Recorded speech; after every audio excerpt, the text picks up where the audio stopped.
Assalamu alaikum wa rahmatullahi wa barakatuh. Welcome, my dear students, to a new lesson in our book, Global English 3.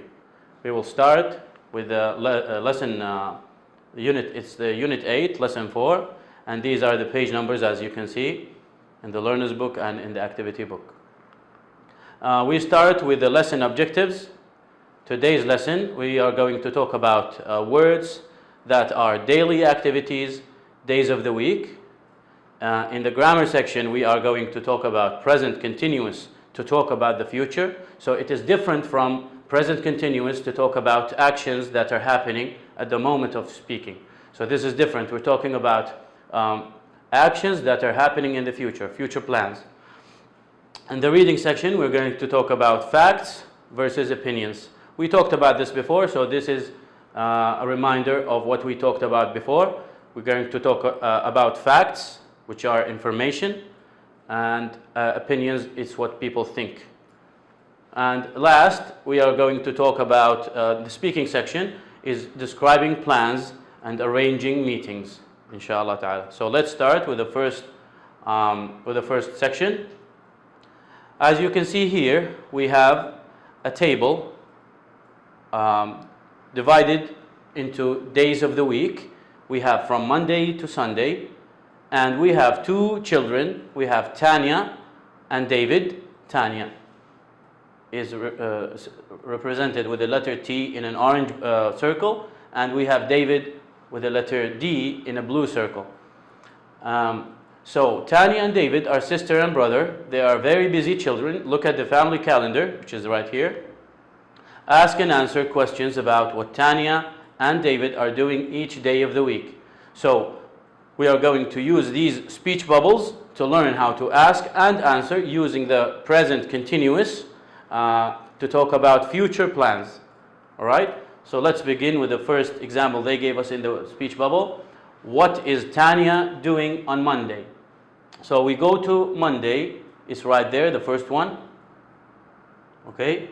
We can see here we have a picture of Tanya and we have the letter T representing Tanya. All right? So we can read right here, she's going for a swim. So we started with a suitable pronoun, which is she's, and then we used the verb ing to talk about something that she wants to do. She didn't do yet, but she wants to do in the future. All right? So in the same way, we have to look at David. What is David doing on Monday? We go on Monday, we see there's no David's symbol sign.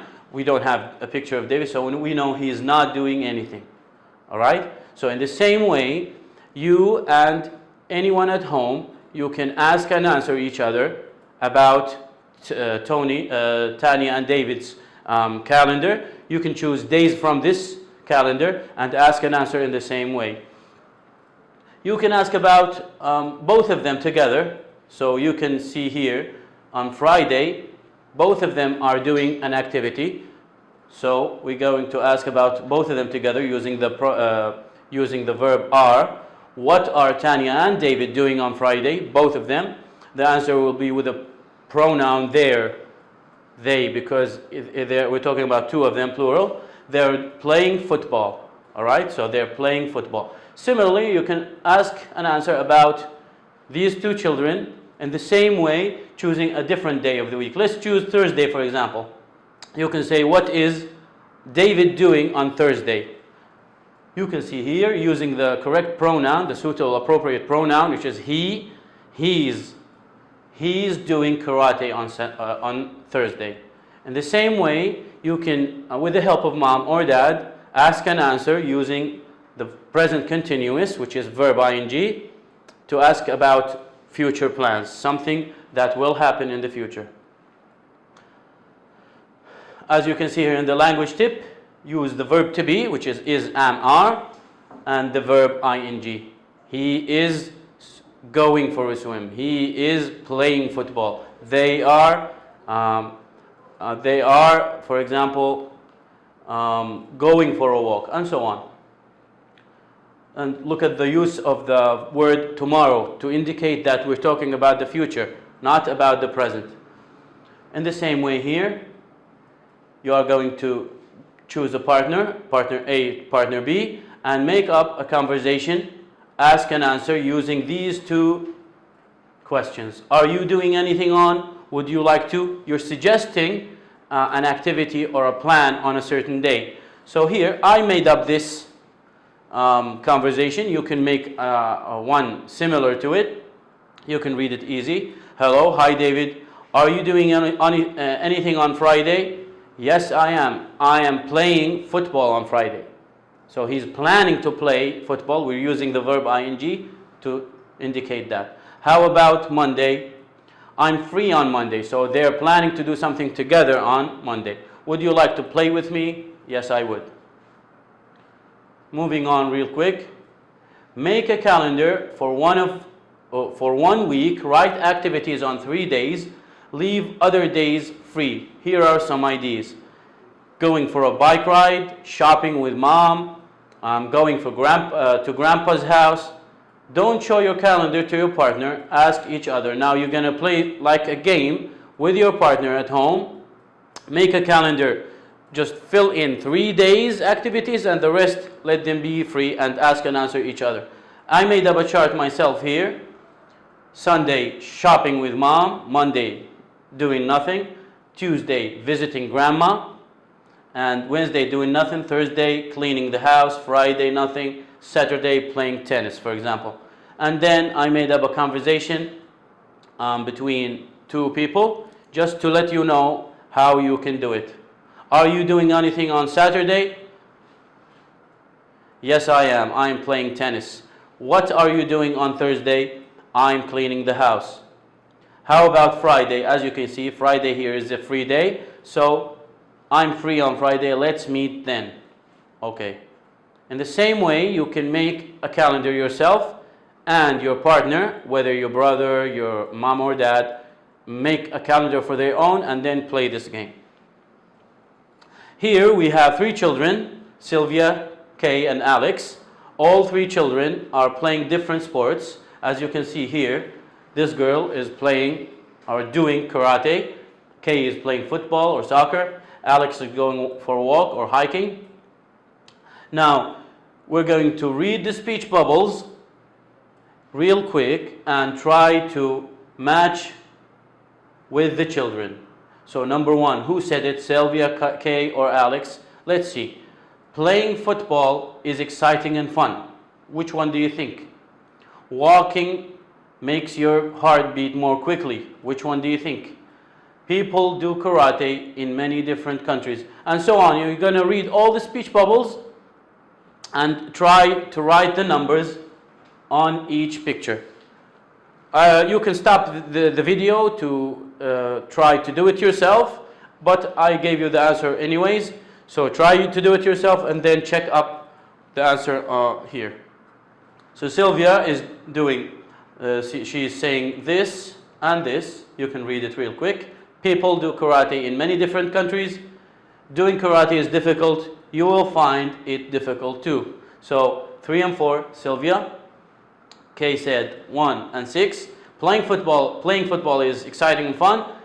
Lots of people play football. It's fun. It's good for your lungs and your muscles.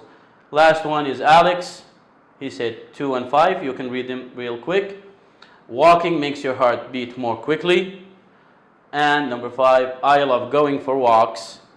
Okay? It's the best exercise. So these are the bubbles are said by these children. Now listen carefully. Here we have the difference between opinion and fact. It's very important.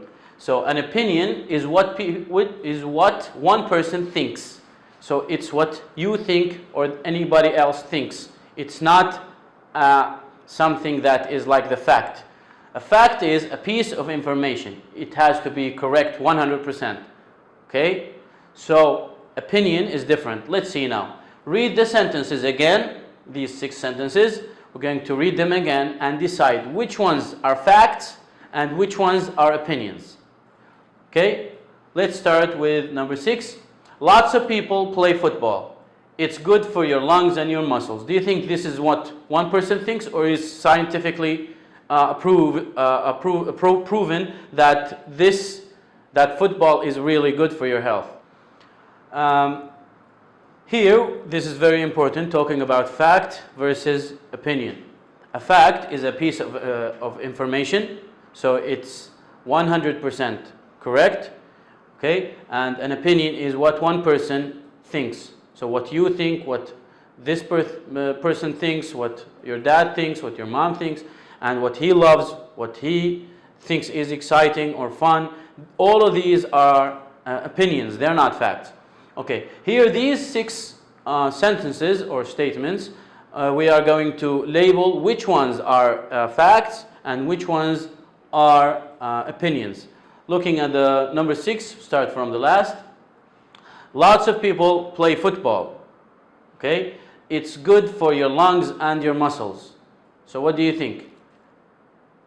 The football, the exercise in general, is good for your lungs. So this is a fact, it's not an opinion. Okay, this is a fact. So we're going to write the letter F next to it.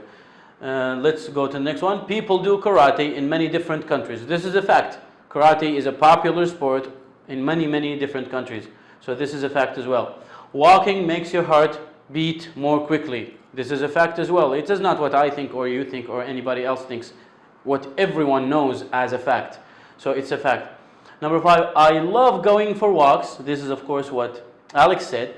I love going for walks.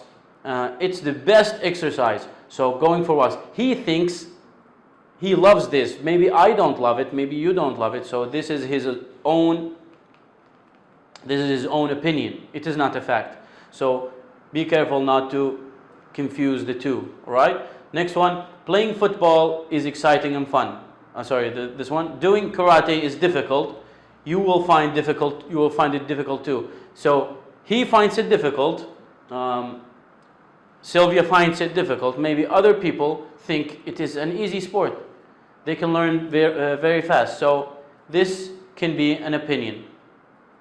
Number 1, playing football is exciting and fun. Some people think it is exciting and fun. Other people thinks it's not exciting and fun. So this is an opinion, and everyone is entitled to a different opinion from the rest of the people. Okay. So this is a fact and opinion. Again, an opinion is what one person thinks, and a fact is a piece of information. It is correct. Okay. Here, I want you. What do you think is the best exercise? So I want you to write your own opinion right here. In the book, find the space. If not, you can write in your copybook, English copybook. So write your own opinion on which is the best exercise. Some people would say it's football, some people would say it's basketball, and everyone has a different opinion. So you're going to draw a picture of yourself doing your favorite exercise and write what you think. Start your sentence with I think, because this is your own opinion. Moving on in the activity book, we are going to do again the calendar. Remember, using the present continuous verb ing to talk about the future plans. Choose 3 days on the calendar. Write an activity on each of those days. Use the activity IDs below or your own IDs. So you can use these IDs right here. Going for a bike ride, shopping with mom, going to grandpa's house, and so on. You can put them in the box you want. Choose 3 days and write 3 IDs. You can write from these IDs, or you can come up with your own IDs. Okay? After you fill in 3 IDs, I gave you just an example. You can choose one here and write it. Going for a bike ride. All right? And then you are going to look at the calendar again that you did and ask and answer the questions. What are you doing on Monday? The days that you didn't write anything in, you kept empty, so you're going to write up doing nothing. It's a free day for you, okay? So fill in your answers right here. Use the verb to be, I am, and then verb ing. Here we have a conversation between Nadia and Simone. They are discussing what to do on Tuesday. What do they decide? Write it on Simone's phone right here. then answer the questions below. You have to read the conversation. You have to read the conversation between the two girls, right? Of course, this question is Nadia and Simone are having a conversation together. So you need to read the conversation carefully, and then I helped you here. I wrote what they're planning to do on Tuesday. Here you have two questions. You need to read the questions carefully, go back to the conversation, and write the answers right here. Here are how can you suggest future plans. So you and your friend are deciding what to do together. Write 3 suggestions. Use these words to start your suggestions. Would you like to? How about doing so and so? Do you want to? Or let's. I helped you here with 3 examples. Don't copy the same examples. No, try to come up with your own ideas. Would you like to go swimming? How about going or playing football? And do you want to go shopping? And so on. Use these 3 phrases. Finally, here I have 4 words for you to practice spelling with someone. Let him help you, and then let him dictate the words to you. I hope you write them correctly. Finally, I wrote here 3 words for you to practice spelling. Let your mom or dad help you dictate the words for you, and you can share the score with me on the school website.